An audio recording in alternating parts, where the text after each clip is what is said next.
నేటి వైశిష్యంలో భాగంగా ఈ రోజున మనం ఒక చక్కటి మోటివేషనల్ స్టోరీ లాంటిది అనుకోవచ్చు, లేకపోతే చక్కటి గైడ్లైన్స్ అనే విషయాన్ని కానీ ఇక్కడ మనం తెలుసుకోవడానికి ప్రయత్నం చేద్దాం.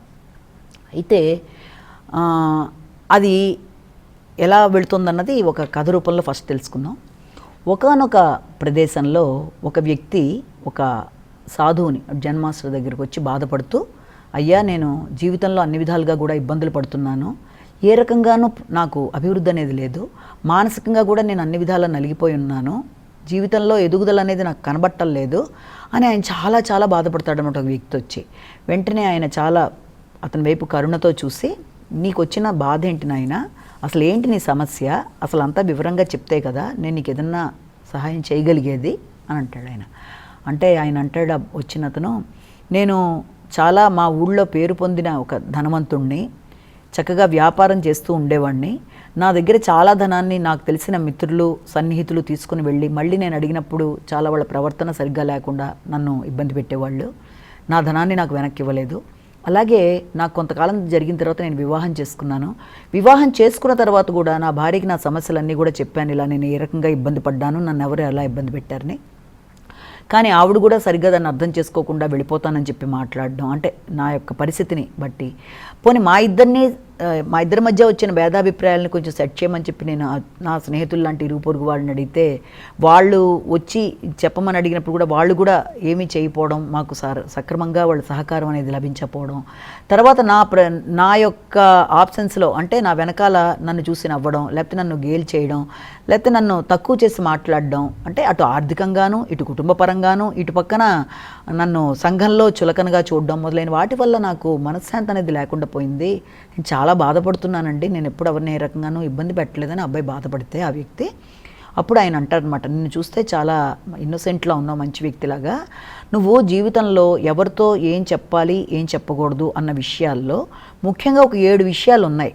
ఈ విషయాలు ఈ 7 కూడా ఎవరితోనూ ఎప్పుడు షేర్ చేసుకునే ముందు ఆలోచించాలి. ఈవెన్ జీవిత భాగస్వామితో చెప్పేటప్పుడైనా కూడా మనం కొన్ని విషయాల్లో ఎలా జాగ్రత్తలు తీసుకుంటూ మనం ముందుకెడితే మీకు ఎలాంటి ఇబ్బందులు రాకుండా అన్ని విధాలుగా కూడా జీవితంలో సక్సెస్ అనేది రావడానికి మీరు ఏం చేస్తే బాగుంటుందన్న విషయాల్లో నేను కొన్ని చెప్తాను, వాటిని నువ్వు వినాలి జాగ్రత్తగా అంటే తప్పకుండానండి అని చెప్పి పాపం ఆ వ్యక్తి అలర్ట్గా ఉంటాడనమాట.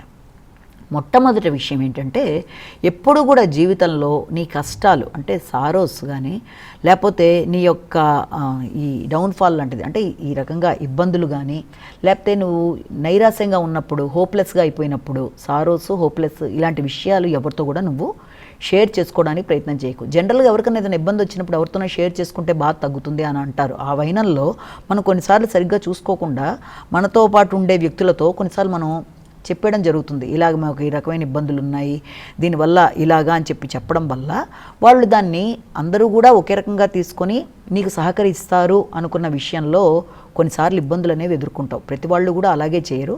నీ ఆప్షన్స్లో అంటే నీ వెనకాల కూడా దానికి సంబంధించి వాళ్ళు గేలి చేయడం, నవ్వుకోవడం, అదే రకంగా నీ యొక్క విషయాలని వాళ్ళు నవ్వులాటకి తీసుకునే పరిస్థితుల్లో రావడం మొదలైన వాటికి ఆస్కారం ఉంటుంది. కాబట్టి వీలైనంత వరకు ముఖ్యంగా ఏదన్నా ఇబ్బందుల్లో ఉన్నప్పుడు కానీ లేకపోతే కష్టాలు ఉన్నప్పుడు కానీ ఎవరికన్నా చెప్పేప్పుడు ఒకటి నువ్వు ఆలోచించుకొని చూసుకొని ముందుకెళ్ళాలి తప్ప అందరితో షేర్ చేసుకోవడం బట్టి అందరూ నీకు సహకరిస్తారనుకోవడం అనేది కరెక్ట్గా ఆన్సర్ రాకపోవచ్చు అలాంటప్పుడు.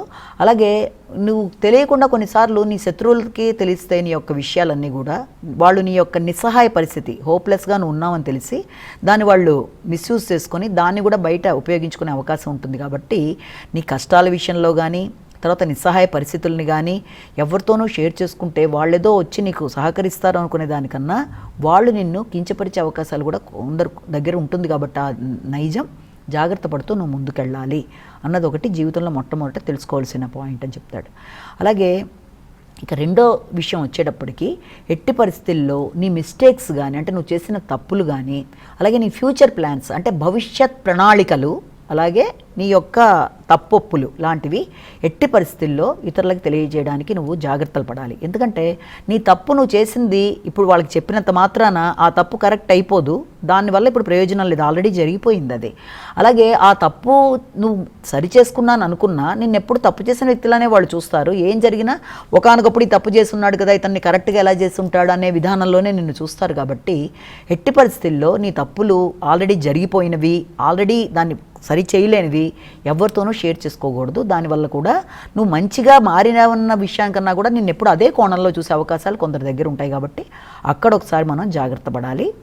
అలాగే భవిష్యత్ ప్రణాళికలు, మనం ఇలా చేయబోతున్నాం, మేము ఇలా కాబోతున్నాం, మా యొక్క ఫ్యూచర్ ప్లాన్ ఇది అని చెప్పుకోవడం వల్ల అందరూ ఒకేలాగా దానికి స్పందిస్తారని అనుకోవద్దు. కొందరు మన మొహం ముందు ప్రైజ్ చేసినట్టు, అంటే మనని పొగిడినట్టు, ఆహా నీ అంతటి వాళ్ళు నువ్వు మాత్రమే సాధించగలవు అన్నట్టు మనకి చెప్పినా మన ఆప్షన్స్లో వాళ్ళు దానికి సంబంధించి ఇంకో రకంగా కూడా అనుకోవచ్చు. లేకపోతే వాళ్ళకి ఏదైనా జలసీలు లాంటివి ఏర్పడవచ్చు. దానివల్ల నీకు ఇబ్బందులు ఎదురవుతాయి. లేదా నీకే ఎప్పుడైతే అందరూ నిన్ను పొగడ్డం మొదలు పెడతారో నువ్వు దానికి అలాగా పెద్ద దాని మీద ఎక్కువ స్థాయిలో నువ్వు ఇంకా ప్రయత్నం చేయకుండా, నాకు ఎలాగూ రావాల్సిన పేరు వచ్చేసింది కదా కాబట్టి అన్నట్టుగా నువ్వు దాని మీద ఎక్కువ స్థాయిలో దృష్టిని పెట్టడం అనేది కొంత తక్కువగా ఉంటుంది. కాబట్టి ఎప్పుడూ కూడా ఏది సాధించాక చెప్పాలి తప్ప, సాధించకముందు నా ప్లాన్లు ఇలా ఉన్నాయి, నేను ఇలా చేయబోతున్నాను అని చెప్పడం బట్టి అందరూ దాన్ని ఒకేలా తీసుకోరు. దానివల్ల జలసీలు రావచ్చు, లేకపోతే నీకే దాని మీద ఇష్టం తగ్గిపోవచ్చు, లేకపోతే ఆల్రెడీ పేరు వచ్చేసింది అన్నట్టుగా నువ్వు ప్రవర్తించుకోవచ్చు. కాబట్టి ఇవన్నీ కరెక్ట్ కాదు. కాబట్టి మిస్టేక్స్ విషయం కానీ లేకపోతే ఫ్యూచర్ ప్లాన్స్ కానీ ఇతరులకి షేర్ చేయడం అనేది దానివల్ల ఆ రకమైన ఇబ్బంది అనేది నువ్వు ఎదుర్కొనే అవకాశం అనేది ఉంటుంది. అలాగే దాంతోపాటుగా నీ యొక్క హోమ్ అఫైర్స్ లాంటివి కూడా ఉంటాయి. అంటే కుటుంబంలో మనం ఎన్నోసార్లు వ్యక్తులను పోట్లాడుకోవడం, కుటుంబం అంటేనే దాంట్లో మంచి చెడు, కష్టం సుఖం, ఇబ్బందులు ఇలాంటివన్నీ కూడా ఉంటాయి. ఇలాంటి విషయాల్లో వాళ్ళతో ఘర్షణ పడడం, వాళ్ళ మీద కోపగించుకోవడం, లేకపోతే ఇంకోటి జరిగిన తర్వాత వెంటనే పక్కనుండే వ్యక్తులకి మనం చెప్పడం బట్టి ఏమవుతుందంటే దాంట్ వల్ల కూడా మళ్ళీ నష్టాలు ఎలా ఉంటాయంటే వాళ్ళు అప్పర్ హ్యాండ్ తీసుకొని కుటుంబ విషయాల్లో జోక్యం చేసుకొని రేపొద్దున ఇబ్బందులు కలిగించవచ్చు.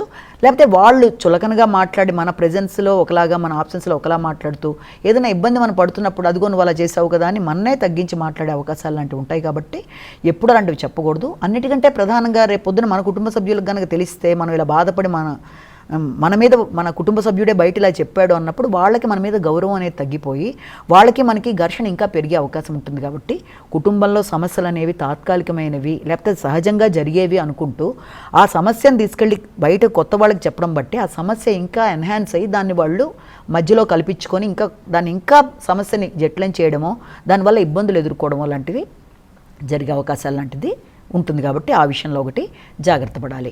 అలాగే దాంతోపాటుగా నీ యొక్క ఇన్కమ్ విషయం, అంటే నీకు వచ్చే ఆదాయం విషయాలు కూడా ఎప్పుడు ఇతరులతో పంచుకోకూడదు. ఆదాయం ఒకవేళ నీకు చాలా మంచి ఆదాయం వస్తున్నట్లయితే అబ్బో చాలా బాగా వస్తుంది నీకు అని చెప్పి ఏం చేస్తారంటే నిన్ను ఎవరన్నా దాని గురించి సహాయం చేయమనో, లేకపోతే నీ దగ్గర రుణం తీసుకోవడమో, రుణం తీసుకున్నాక మళ్ళీ నువ్వు అడిగినప్పుడు నీ దగ్గర ఆల్రెడీ వాళ్ళు రిలక్టెంట్గా అంటే పట్టించుకున్నట్టుగా ఉండడం, వాయిదాలు వేయడం, ఆ తర్వాత గట్టిగా నువ్వు అడిగేటప్పటికి నీకు ఆల్రెడీ ఉన్నంత ఉంది కదా ఇంకా మేము ఇవ్వకపోతే మాత్రం ఏమైందన్న ఉద్దేశానికి వాళ్లే వచ్చేయడం, దానివల్ల నువ్వు ఘర్షణ అయిపోయి రిలేషన్స్ అనేవి మీకు దెబ్బతింటాయి. లేదా నువ్వు గనక ఇన్కమ్ తక్కువ వాడి వెయ్యినట్లయితే వాళ్ళ దృష్టిలో చులకనవుతావు. వాళ్ళు ధనం అడిగినప్పుడు కూడా నీవేదైనా నీకు అవసరానికి డబ్బులు అడిగినప్పుడు కూడా వాళ్ళు దాన్ని ఇతని దగ్గర ఏముందిలే డబ్బులు మనం కనుక ఇచ్చామంటే వాడు తీర్చలేడేమో వెనక్కి అన్న భావనతో వాళ్ళు తగ్గించూడడం వల్ల కూడా రిలేషన్స్ అనేవి దెబ్బతింటాయి. కాబట్టి ఆ విషయంలో జాగ్రత్తగా ఉండాలి. అలాగే వీక్నెసెస్, నీ యొక్క మంచైనా చెడైనా, అంటే నీ వీక్నెస్లు స్ట్రెంగ్త్లు రెండు కూడా ఎప్పుడు షేర్ చేయకూడదు. నీ వీక్నెస్లు షేర్ చేయడం బట్టి వాళ్ళు దాన్ని ఎప్పటికైనా నీ బలహీనతను ఏంటో తెలుసుకుని దాని మీద దెబ్బకొట్టడానికి ప్రయత్నం చేసేవాళ్ళు కొందరు ఉంటారు, మంచిగా కనబడుతూ కూడా. నీ యొక్క బలహీనతలు తెలుసుకొని శత్రువులు ఎప్పుడప్పుడు నీ మీద అటాక్ చేసి నీ బలహీనతల మీద కూడా దెబ్బతీసేవాళ్ళు ఉంటారు. కాబట్టి ఆ విషయంలోనూ జాగ్రత్తగా ఉండాలి. అలాగే ఒకానొకప్పుడు నీ జరిగిన ఇన్సల్ట్ ఏదన్నా ఉంటే ఆ ఇన్సల్ట్ని కూడా ఎవరి దగ్గర మనం చెప్పకూడదు. ఆ ఇన్సల్ట్ చెప్పడం బట్టి రేపొద్దున్న ఈ యొక్క సొంత కుటుంబంలో వ్యక్తులు కూడా ఎప్పుడన్నా దాన్ని ఎత్తి పొడిచినట్టు మాట్లాడినా, దెప్పినట్టు మాట్లాడినా చాలా బాధపడతాం. అంటే ఎప్పుడో గతంలో జరిగిన ఇన్సల్ట్స్ని ఎప్పుడూ కూడా ఎవరి దగ్గర షేర్ చేయడం బట్టి దానివల్ల ప్రయోజనం లేకపోగా దాన్ని వాళ్ళు ఇంకొక రకంగా మాట్లాడే అవకాశాలు లాంటివి ఉంటాయి. కాబట్టి ఆ విషయంలో కూడా వీలైనంత జాగ్రత్త తీసుకోవాలి. అలాగే నీ ఫ్యాన్స్, నీ యొక్క ఎనిమీస్ అనే విషయాన్ని కూడా ఎవరి దగ్గర చెప్పకూడదు. అది చాలామందికి అవసరం లేని విషయమే అయినా, చాలామంది పట్టించుకోకపోయినా అది సెన్సిటివ్ ఇన్ఫర్మేషన్. కాబట్టి నీ యొక్క ఇష్టపడే వ్యక్తులు ఎవరో తెలుసుకొని దానివల్ల నీ శత్రువులు నెమ్మదిగా వాళ్ళతో ఫ్రెండ్షిప్ చేసి నీ మీదే వాళ్ళు ఇన్స్టిగేట్ చేసే అవకాశాలు లాంటివి ఉంటాయి. లేదా నీ మిత్రులనే నీకు శత్రువుల్లా మారుస్తారు వాళ్ళు. లేదా నీతో మిత్రులుగా ఉండే వ్యక్తులు కూడా సడన్గా కొంతకాలం పైకి అనుకోకుండా మీ మధ్య ఘర్షణ ఏర్పడతాయి. వీళ్ళు ఆ శత్రువులతో కలిసి నిన్ను నెగిటివ్ చేసే అవకాశం ఉంటుంది. కాబట్టి ఇక్కడ ఒకటి ఉండాలి. ముఖ్యంగా ఈ వీక్నెస్ల విషయంలో భార్యాభర్తలైనా కూడా, ముఖ్యంగా భార్య యొక్క వీక్నెస్ భర్తకైనా, భర్త యొక్క వీక్నెస్ భార్యకు తెలిసినా అది దానివల్ల కూడా ఏమవుతుంటే కొన్ని సందర్భాల్లో దెప్పి పొడిచినట్టుగా మాట్లాడడం బట్టి కూడా రిలేషన్స్ అనేవి సబ్సైడ్ అవ్వవు. కాబట్టి వీళ్ళంతవరకు ఈ ముఖ్యమైన ఈ 7 సందర్భాల్లో కూడా వ్యక్తులు వీళ్ళంత జాగ్రత్తలు తీసుకుంటూ ముందుకు పెడితే ఇతరుల ముందు చులకన కానీ, తర్వాత వృత్తిపరమైన డౌన్ఫాల్ కానీ, లేకపోతే ఇతరులు మన మీద ఆధిపత్యం చెలాయించడం కానీ, దానివల్ల మనం కుచించుకుపోవడం కానీ ఇలాంటివన్నీ ఏర్పడకుండా ఉండాలంటే వీళ్ళంతవరకు జాగ్రత్తగా చూస్తూ, ఒకవేళ ఎవరన్నా డబ్బులు అడిగినా వాళ్ళని పూర్తి స్థాయిలో అబ్జర్వ్ చేసుకొని డబ్బులు ఇవ్వడం కానీ, లేకపోతే అంటే జాగ్రత్తలు తీసుకుంటూ, ముఖ్యంగా 7 సందర్భాల్లో జాగ్రత్తలు తీసుకుంటూ ముందుకు వెళ్ళినట్లయితే వ్యక్తులతో అపార్థాలు, ఇబ్బందులు రావు, తర్వాత రిలేషన్స్ బ్రేకప్ కావు, తర్వాత మానసికంగా నువ్వు నలిగిపోవు. అన్ని విధాలా అనుకూలంగా ఉండాలంటే 7 రకాలైన సందర్భాల్లో వ్యక్తులు జాగ్రత్తలు తీసుకుంటూ ముందుకు వెళ్ళినట్లయితే అన్ని విధాలా జీవితం అనేది అనుకూలంగా ఉంటుందంటే తప్పకుండానే అబ్బాయి వెళ్తాడు.